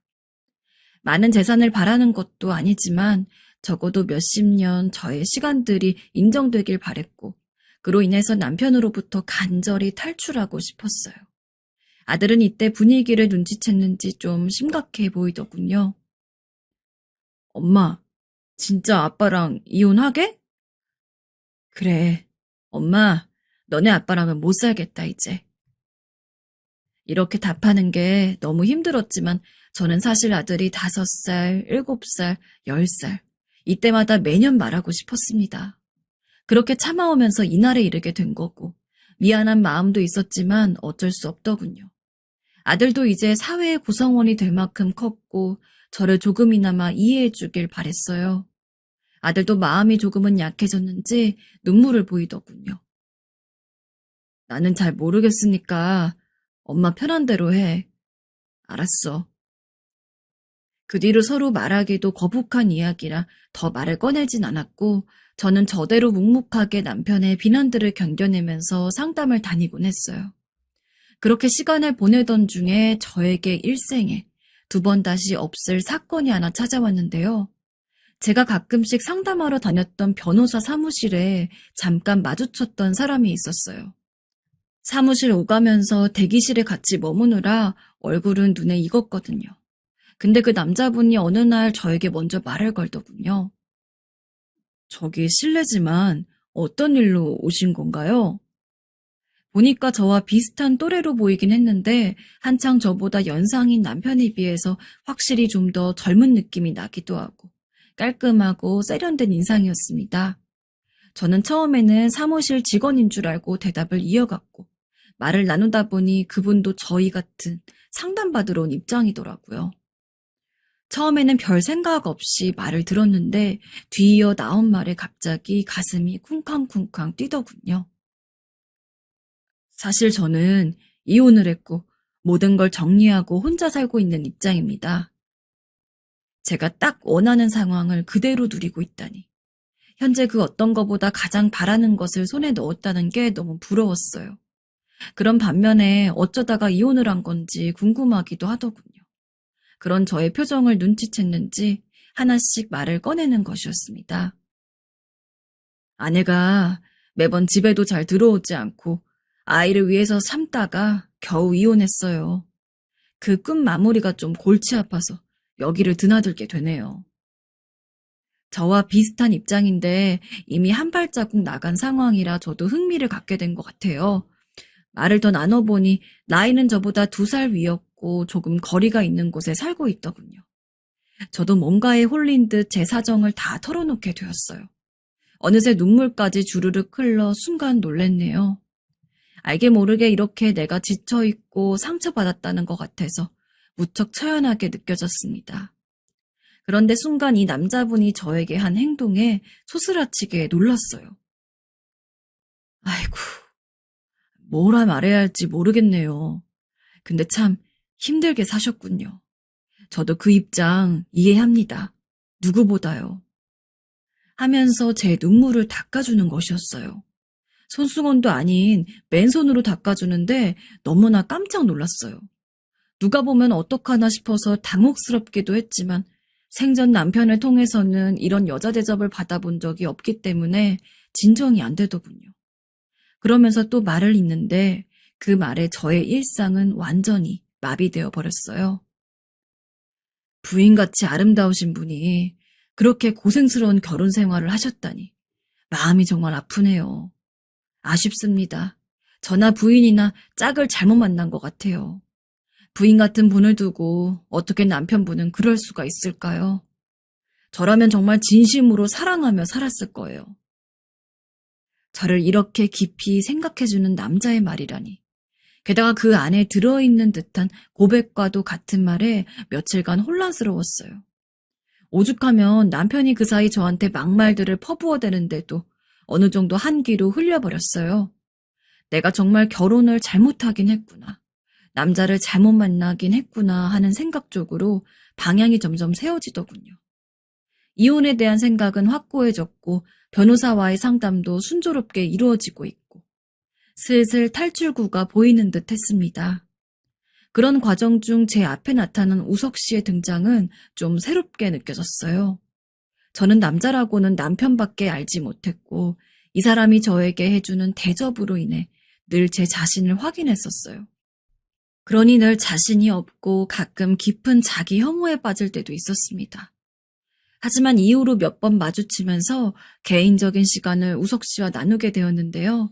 아주 짧게 이야기를 나누는 친구 사이였지만 그 잠깐의 시간 중에도 정말 저를 엄청 배려해주고 아껴준다는 생각이 들었어요. 일주일에 한 번 겨우 보는 정도였지만 그날이 기다려지고 가끔은 좀 이렇게 만나도 되는 건지 불안한 감에 시달리기도 했어요. 하지만 어차피 이혼할 건데 혼자 정말 평생 늙기보다는 비로소 나를 생각해주는 한 사람과 알콩달콩 지내도 좋겠다는 생각이 들었어요. 다시 결혼을 할 생각은 추호도 없지만 이렇게 곁에 마음 맞는 친구를 둬도 나쁠 건 없으니까요. 남편은 한창 이혼을 고집하던 제가 잠시 조용해서 그런지 다시 안심하고 밖으로 돌더군요.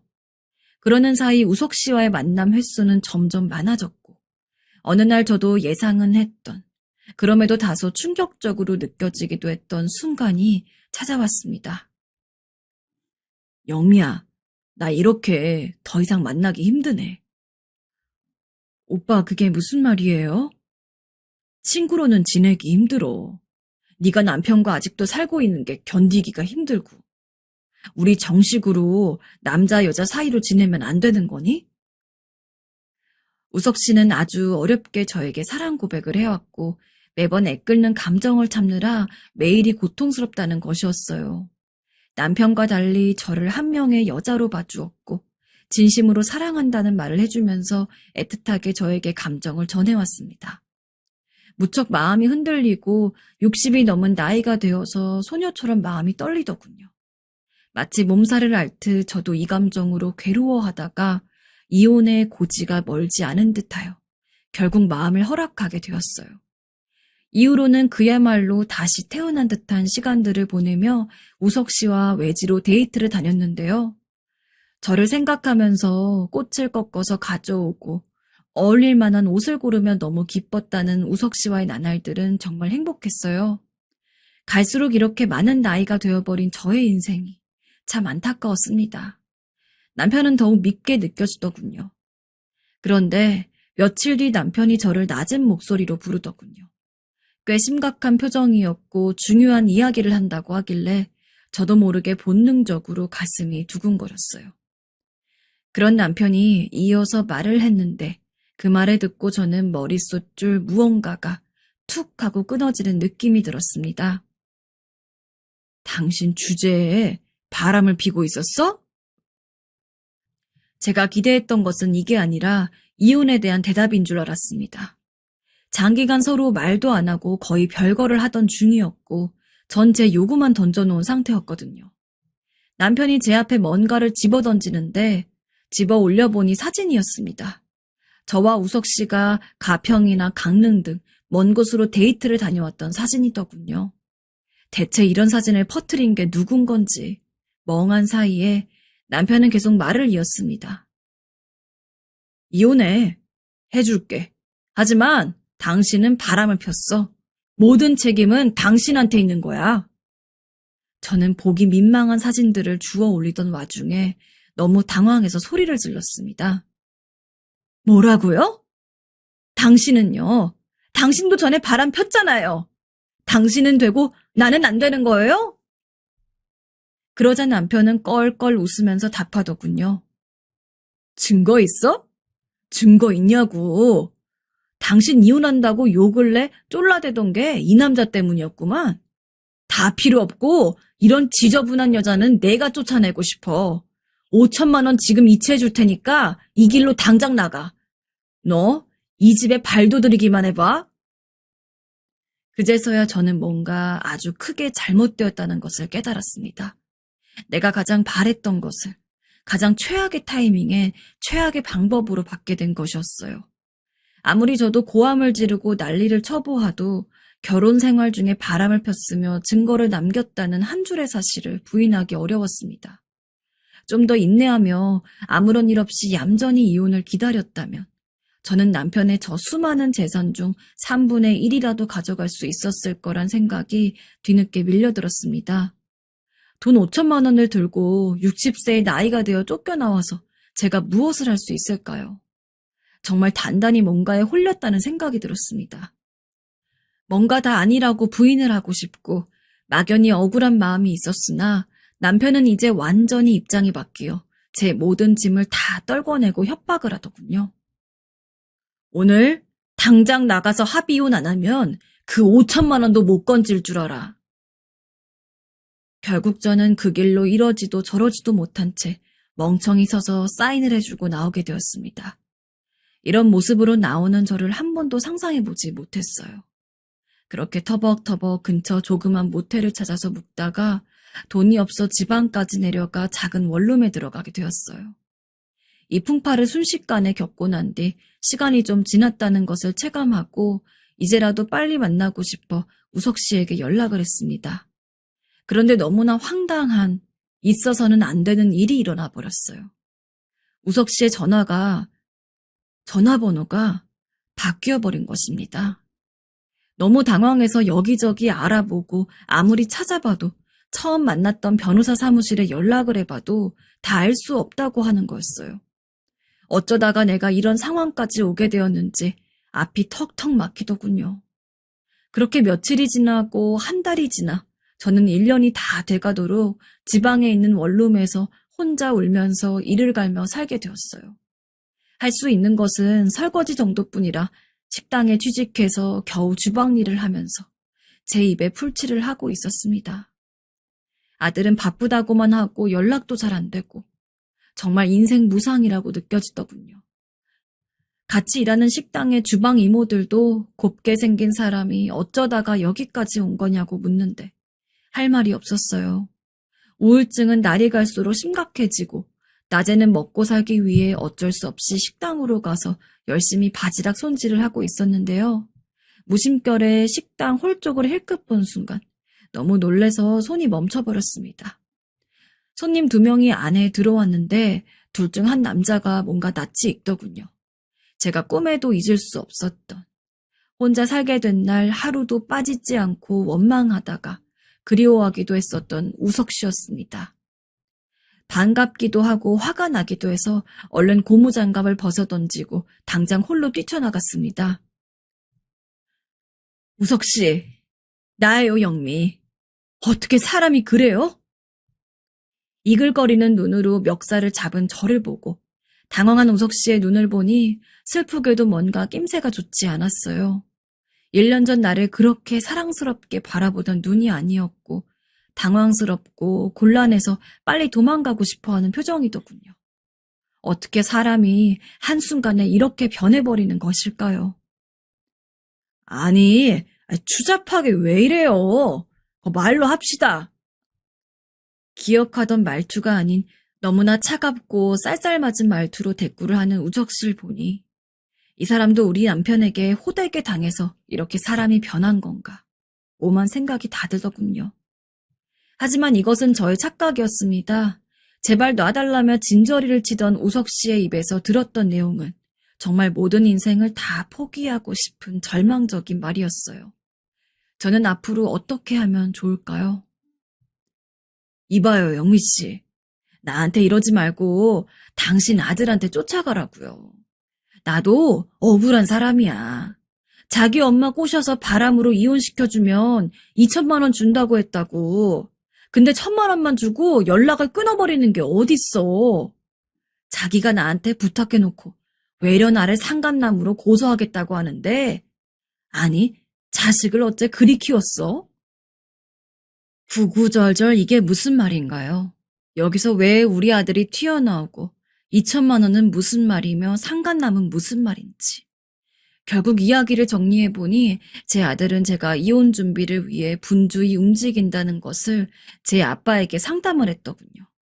골치 아파하던 남편은 아들에게 제안을 했나 봅니다.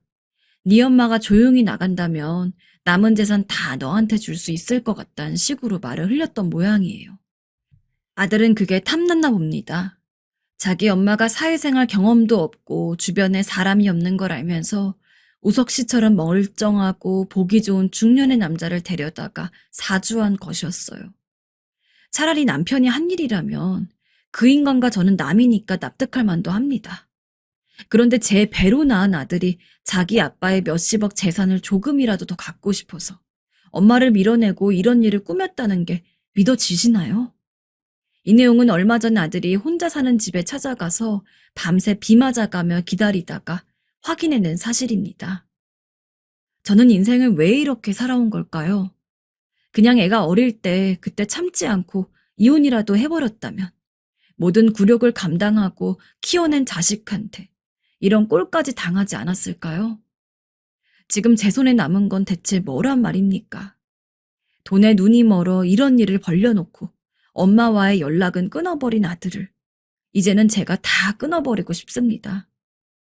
그렇게 저만 따라다니며 돈 줘, 밥 줘를 일삼던 남편과 아들은 정말 저에게 돈과 모든 것을 다 가져가 버렸어요. 내 이 비참한 인생을 얼마 남지 않은 시간 동안 어떻게 해야 할까요? 지금 이 순간 숨이 붙어 있는 것이 괴로울 정도로 견디기 힘듭니다. 부디 위로의 말씀 한마디씩 부탁드리겠습니다. 지금까지 들어주셔서 감사합니다. 안녕하세요. 사람마다 굴곡은 다 있는 법인데 저는 비교적 잘 극복하며 살았던 것 같습니다. 그런데 살면 살수록 고된 인생 안에는 늘 깜짝스런 상황이 숨어 있더군요. 그렇게 어느덧 60대가 되어버린 저의 이야기를 들어주실 수 있을까요? 저희 집은 70년대 여러모로 어려운 시기에 시골로 내려오게 되었고, 아버지가 많이 몸이 편찮으신 관계로 저희 남매들은 다들 가난하게 살았어요. 그 와중에도 5명이 되는 남매를 낳고 돌아가신 어머니로 인해 큰언니와 오빠들, 위에 언니까지 다들 바쁘고 여유 없이 살아왔는데요. 하지만 당시에는 그렇게들 사는 집들이 저희만 있는 것은 아니었고 아주 드물게 여유 있는 집들이 있었어요. 그 중에 한 사례가 바로 이 이야기의 주인공이기도 한 제 친구인데요. 친구 미자는 상냥하고 얼굴도 예쁘고 키도 크고 날씬하고 그 당시에 누가 봐도 길에서 눈에 띌 만큼 아주 미인인 친구였어요. 당시 저희 집은 저를 중학교까지 보내줄 형편이 안 되었지만 저는 무척 다니고 싶었는데요. 결국 큰오빠와 언니들이 그럼 어찌됐건 중학교까지만이라도 졸업하라며 다니게 해주었어요. 여러모로 녹록지 않았던 학교 생활에 짝꿍이 된 미자는 저에게 참으로 많은 의미를 선사해 주었어요. 당시 저희 집은 그야말로 전쟁터를 방불케 하는 아침 식사를 했어요. 아파서 누워 계신 아버지 몫으로 죽이랑 김치 조금을 떠드리고 나머지 저희 5남매는 큰언니와 큰오빠부터 해서 막내인 저까지 갈수록 줄어드는 양의 밥 공기를 받게 되었어요. 저는 당시에 늘 배가 고팠던 것 같아요. 기싸움에 밀려 늘 간장 종지만한 밥만 조금 먹고 물로 배를 채우면서 학교에 왔었으니까요.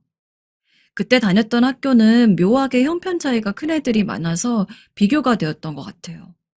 그래서 저는 더더욱 가난에 대한 답답함, 분노 등이 조금씩 일어났던 것 같습니다. 그러던 와중에 제 짝꿍이 되었던 미자는 그 시기에 애들치고 얼굴빛도 무척 좋았고 맛있는 걸 많이 먹는지 체격도 나쁘지 않고 치아도 깨끗하고 참 인성이 좋았어요. 누구나 이 친구와 친하게 지내고 싶어 했고 저도 내심 비슷한 마음을 갖고 있었지만 자신이 없었어요. 그러던 어느 날 제 팍팍한 일상이 완전히 바뀌는 일이 일어났습니다. 영순아, 니는 우리 반에서 누가 제일 좋노? 짝꿍이 된 지 며칠 안 되었을 때 미자가 저한테 먼저 말을 건 것이었어요. 게다가 이런 질문이라서 깜짝 놀랐습니다. 그래서 아무런 말을 못하고 멍하니 보고 있는데 미자가 아주 뜻밖의 대답을 하더군요. 나는 네가 좋다. 니랑 원래부터 짝꿍이 되고 싶었다. 진짜? 진짜로? 이 말을 하고 난 뒤부터 미자는 매번 제 손을 잡아 끌고 운동장에 가서 놀자고도 하고 함께 교정을 걷고 선생님 심부름을 다니는 등 어느새 단짝처럼 다니게 되었어요. 저렇게 예쁜 아이가 내가 뭐가 마음에 들어서 친해지고 싶어 했을까 싶어 신기하기도 했습니다.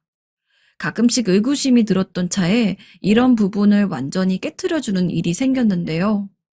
당시 저희 담임 선생님은 아이들을 편애하기로 유명했고, 저도 그런 흐름을 종종 느끼고 있던 터라 빨리 한 학년이 끝나길 바랬어요. 저뿐만 아니라 많은 애들이 그랬어요. 그러던 어느 날 집이 가난하고 행색이 초라한 아이들만 호명해서 일으켜 세우는 것이었어요. 그 중에는 저도 있었습니다. 이것들은 수업료도 제대로 내지 않고 매번 내 속을 썩인단 말이야. 너희들은 이것들처럼 살지 않기 위해선 공부를 열심히 해야 돼. 한마디 한마디 얼마나 가슴을 들이파는지 듣고 있기가 괴로웠고 또래 친구들 앞에서 정말 죽고 싶을 만큼 수치스럽더군요. 니네 같은 것들은 공장이나 나가서 돈이나 벌 것이지. 주제도 모르고 이렇게 학교에 와서 폐를 끼치는 거냐? 하여튼 너 같은 애들 때문에 물이 다 흐려진다. 정말 더 듣고 있기 힘들 정도로 다리가 떨리는데 갑자기 드르륵 소리가 나더군요. 찔끔찔끔 눈물을 흘리느라 무슨 상황인지 몰랐는데 옆눈으로 흘끔 보니 미자가 자리에서 일어난 것이었어요. 선생님은 황당하셨는지 바로 말하셨어요. 전미자, 너는 왜 일어난 거냐? 앉아라. 선생님. 그 뒤를 이은 미자의 말에 저는 결국 참던 눈물이 속으로 터졌습니다. 이런 분위기 너무 불편합니다. 애들도 다 울고 이게 뭡니까? 빨리 수업하시라 해. 당시 감히 이런 말을 선생님 앞에 늘어놓을 수 있는 애들은 아니 같은 학년 선생님도 없었을 거예요. 알기론 미자의 집이 엄청 부자이고 학교에 기부도 많이 한다고 들었습니다. 그래서 그랬는지 늘상 선생님은 미자를 예뻐했고 조심스러워하는 게 보였어요. 하지만 이 말에 선생님도 나름 창피를 당했다고 생각했는지 표정이 썩 좋지 않더군요.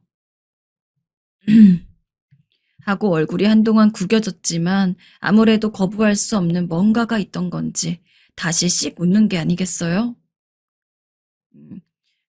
그래, 미자 많이 맞다. 선생님이 미안하다. 다들 앉아라.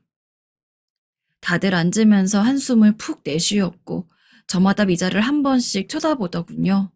저도 슬쩍 쳐다보다가 눈이 마주쳤는데 갑자기 손을 내밀어 제 손을 꽉 잡는 것이었어요. 속상해하지 마라. 내가 있다 아이가.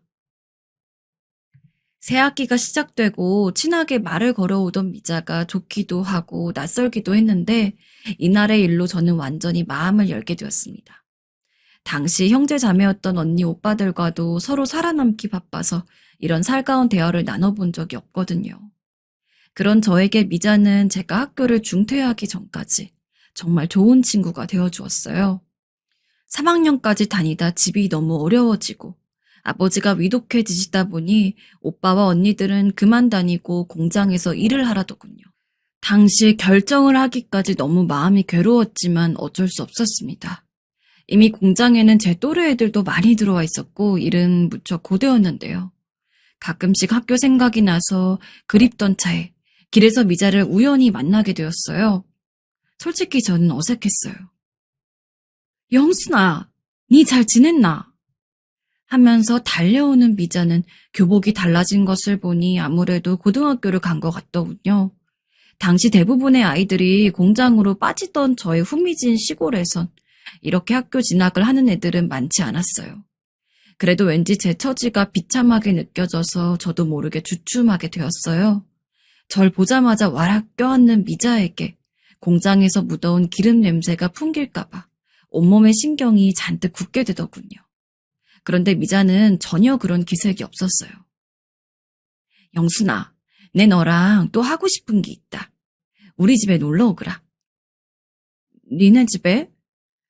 응, 기다리고 있을 테니 꼭 놀러 와야 한대. 새삼 긴장하고 있는 저에게 미자는 전혀 그런 기색 없이 바로 어제 만났던 친구처럼 편하게 대해주었어요. 그러더니 중학교 때도 가끔 지나가면서 구경만 했던 자기 집에 놀러 오라더군요. 고민만 하다가 저도 왠지 가보고 싶기도 했고 공장 일이 너무 지치고 집 분위기는 갈수록 바닥을 치고 있었기에 용기를 내어 가보게 되었어요. 그때 문을 열고 저를 맞아준 미자의 손에 이끌려 들어갔던 곳은 집이 아니라 새로운 동네, 아니 나라가 펼쳐지는 기분이었습니다. 가끔 언니가 주워와서 읽었던 소설책에 나오는 부잣집들이 다 이런 것이구나 하고 눈으로 본 것 같았어요. 일하는 아주머니가 나오셔서 저와 미자가 먹을 간식을 챙겨주는데 생전 보지도 못했던 신기한 모양의 과일을 내오시고 떡이랑 케이크도 내주시더군요. 저희 집에서 당시 간식이라고는 오빠가 일하는 야채 가게에서 얻어온 감자와 한쪽이 전부 상한 사과들 뿐이었어요. 그마저도 오남매가 허겁지겁 커다란 들솥에 삶아서 와구와구 먹었고 사과도 씻어서 껍질째 와삭 베어 먹던 때였는데요. 외국에서 사왔다고 하던 예쁜 과자들과 몇 명이서 먹어도 모자랄 것 같은 떡에 주스에 이게 간식인지 밥인지 모를 만큼 내주시더라고요. 정말 가파르고 메말랐던 한창 사춘기 시절에 그나마 미자네 집에 가서 숨을 트이고 오는 시간들은 매우 꿀맛 같았어요. 그리고 반대로 가끔 주말마다 우리 집에 오기도 했는데 가족들은 이렇게 예쁘고 세련된 친구가 있었냐며 저마다 놀라더군요. 언니들도 간식을 챙겨오는 미자에게 미안했던지 자리를 조금이나마 내주고 같이 수다를 떨어주기도 했어요. 묘하게 그때마다 미자는 행복한 얼굴로 하고 있었고 저에게 말하더군요.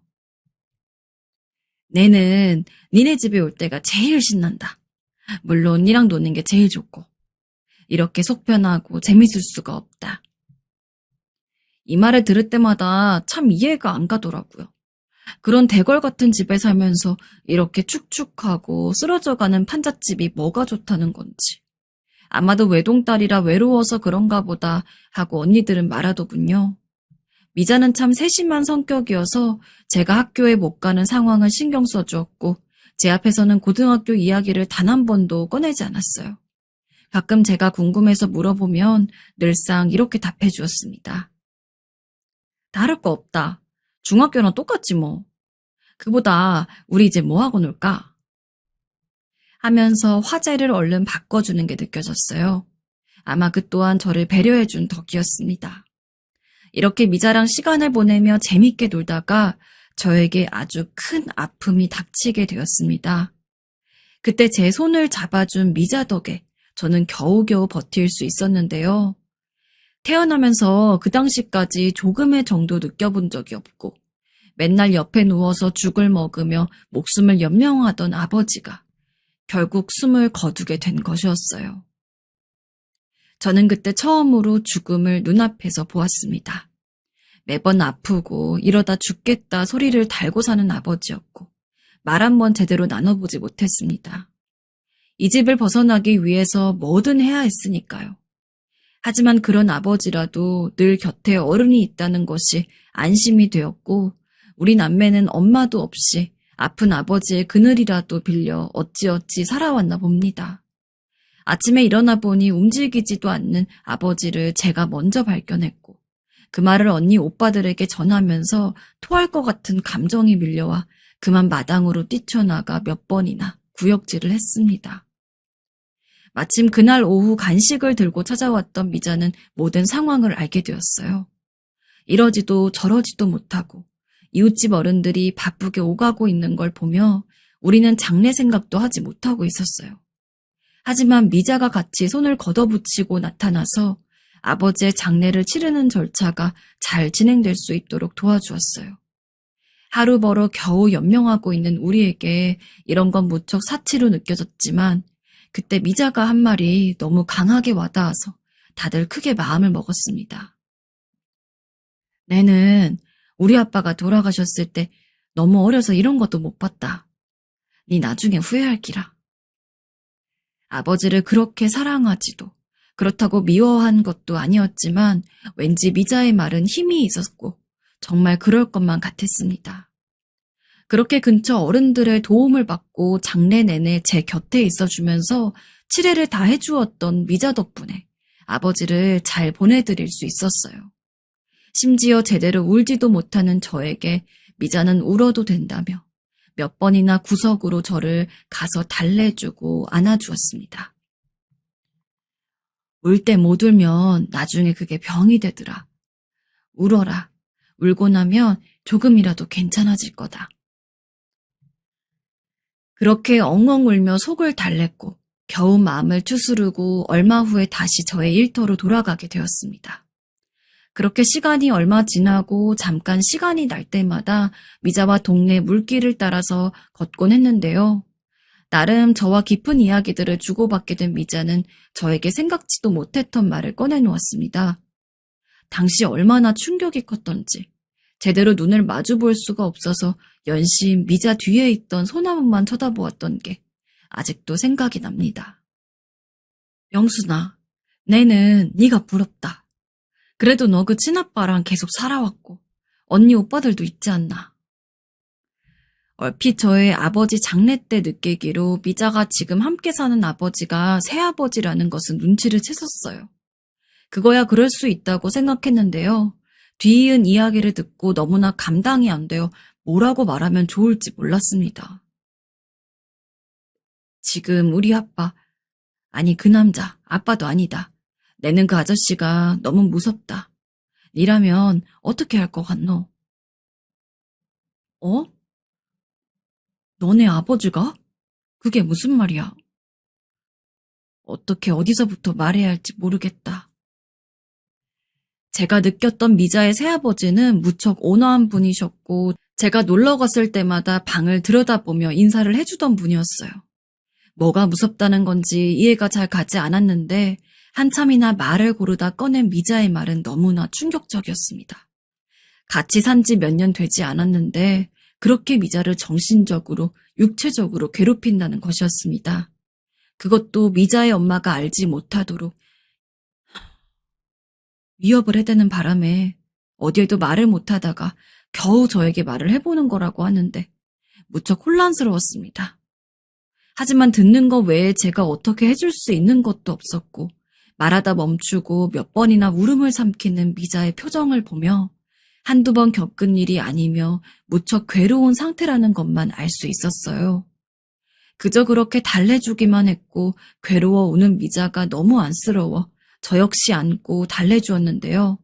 딱히 어디에 말하지 말라고 한 것도 아니었지만 저 자신부터가 너무 납득이 가지 않아 아무데도 말할 수가 없었고 그런 상황에 있는 미자가 가엾어 무척 괴로웠어요.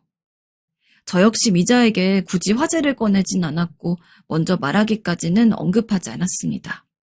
이후에도 변함없이 우리 집에 놀러왔고 마음을 저에게 털어낸 미자는 한결 가벼워 보였습니다. 당시 미자는 다른 공부를 준비하겠다고 슬슬 진로 이야기를 했고 저도 공장을 떠나 다른 곳으로 갈 생각이라 새로운 시작을 꿈꾸고 있었어요.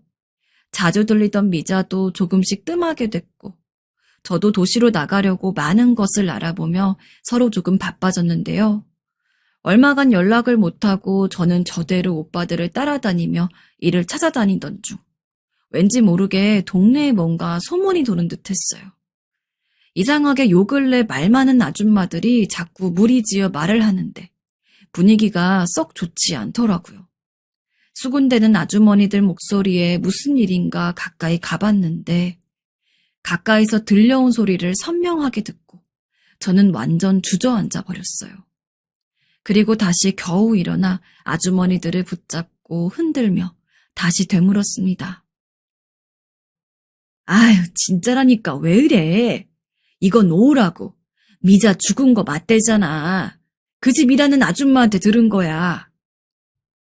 엄마 얼굴을 못 본 것뿐인데 미자가 그 사이에 어디에 간 것도 아니고 죽었다니요. 도저히 제 눈으로 확인하기 전에 믿을 수가 없어 그 길로 달려갔어요. 그런데 문은 굳게 닫혀 있었고 워낙 안쪽이 깊어서 잘 보이지는 않지만 묘하게 사람 기척도 없어 어둡게 느껴지더군요. 예전과 다르게 더 차갑고 쎄하게 느껴지는 것이 내가 아는 사람이 머무르는 것과 아닌 것의 차이가 이렇게 큰 것인가 싶은 차가움도 체감하게 되었어요. 연락할 수 있는 방법도 없었고 매번 제가 미자에게 가거나 미자가 우리에게 오는 식으로 만나왔는데 하다못해 그 성대한 집에서 장례라도 치렀다면 찾아갔을 것입니다.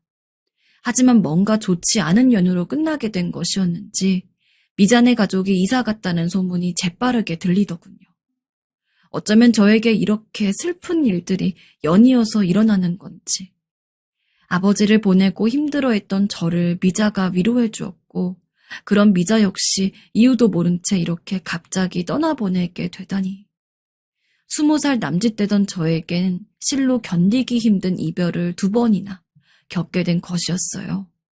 부모님과의 이별, 사춘기 시기를 제대로 지탱해 주었던 친구의 죽음을 연달아 겪으면서 저는 너무 큰 상처를 입게 되었고, 그 안에서 밖으로 나와 무뎌지기 위해 얼마나 피맺힌 노력을 했는지 모르겠습니다. 어쩌면 아버지가 돌아가셨을 때보다 더 심한 열병을 겪었던 것 같아요. 밥도 먹지 못하고 계속 슬픔에 뒤싸여 며칠을 알아누웠고, 언니들은 심각하게 제 걱정을 했습니다. 이러다가 영순이도 가는 거 아니냐는 작은 언니의 말에 큰언니가 등짝을 때리며 재수없는 소리 하지 말라던 뒷소리가 아직도 기억이 납니다. 그만큼 저는 절실하게 알았고 삶의 모든 것이 허망하게 느껴져서 일어날 수가 없었어요. 이러고 있다간 정말 제가 죽을 것 같았는지 큰오빠가 저를 데리고 이 상처가 심히 녹아있는 동네로부터 나가게 해주더군요. 서울의 자그마한 직장을 받은 오빠를 따라서 처음으로 낯선 곳에 발을 붙이게 되었습니다. 말단 격리일부터 다 배워가면서 정말 악착같이 일을 배웠고, 돈 쓰는 게 무서웠던 저는 적금을 하면서 20대 역시 여유 없이 살아갔어요. 당시 은행 금리가 상당히 높았던 터라 그저 돈을 은행에 넣기만 했던 저는 찬찬히 늘어가는 재산을 드디어 눈으로 보게 되었어요. 작은 집을 샀다가 세를 주며 늘려가면서 겨우 저 혼자만의 생활에도 여유가 생기게 되었는데, 그렇게 저는 20대 후반에 소개를 받아 결혼을 하게 되었어요.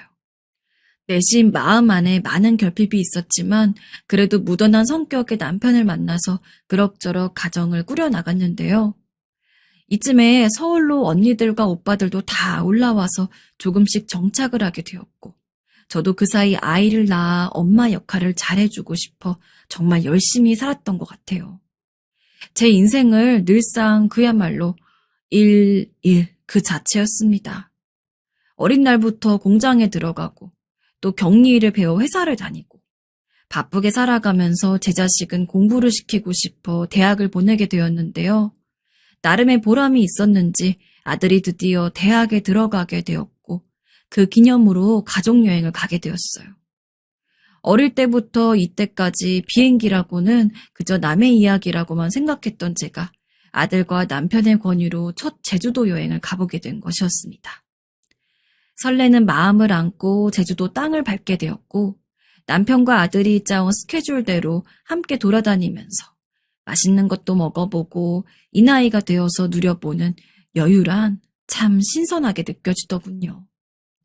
60대가 되어서야 이런 시간들을 보내는 게 참 안타깝지만 나름 그간 직장 생활을 꾸준히 했고 이제서 은퇴를 하게 되었으니 시원섭섭하기도 했습니다. 그런 복잡한 기분을 안고 돌아다니고 있는데 저는 이때 제주도 여행에서 온몸을 뒤흔드는 경험을 하게 되었어요. 아들과 남편이 걱정할 정도로 어열한 상황이었고 저도 몇 시간은 어안이 벙벙했는데요. 전날 더부룩하게 먹은 게 좀 불편해서 점심은 회를 먹자고 시장으로 나가봤어요. 그렇게 남편이랑 싱싱한 횟감을 구경하던 중 한 가게에 멈춰서서 살펴보게 되었는데요. 그 지역 아주머니들 사투리가 유난히 귀에 익어서 자꾸 눈길이 가더라고요. 계속 들리는 말에 묘하게 신경이 쓰이던 중 횟감을 고르며 얼마냐고 말을 걸게 되었어요. 아, 그게 말입니까? 이리 와보이소. 수족관에 있는 물고기를 봐주려는 아줌마의 대답이 뭔가 정겹게 느껴지고 고향 생각이 나더군요. 그래서 저도 모르게 같은 어투로 대답을 했습니다. 그랬더니 아줌마가 반가웠는지 저를 보고 씩 웃더니 고향이 어디냐고 묻는 것이었어요. 혹시 몰라 저도 동창인가 싶어 반갑게 대답을 했는데 이상하게 아줌마가 큰 눈으로 제 얼굴을 구석구석 살피더군요. 아무 말도 하지 않고 계속 눈만 여기저기 움직이는 것이었습니다. 와, 그라요. 니 영순이가. 제 이름을 정확히 알고 부르길래 저도 순간 놀랐습니다. 확실히 저를 아는 것 같기에 자세히 얼굴을 살펴보았는데 왠지 완연히 낯선 얼굴은 아닌 듯해서 저도 자꾸 쳐다보게 되더군요. 크게 쌍꺼풀 진 눈을 내가 어디서 보았더라 하고 뭔가 예감이 이상해서 정면으로 눈을 마주 보는데 순간 제 귀에 말도 안 되는 소리가 들려왔습니다. 네, 미자다. 미자, 영순아, 니네 기억하나? 미자? 눈이 벌떡 뜨이면서 저는 다시 한번 얼굴을 봤습니다. 미자라니요.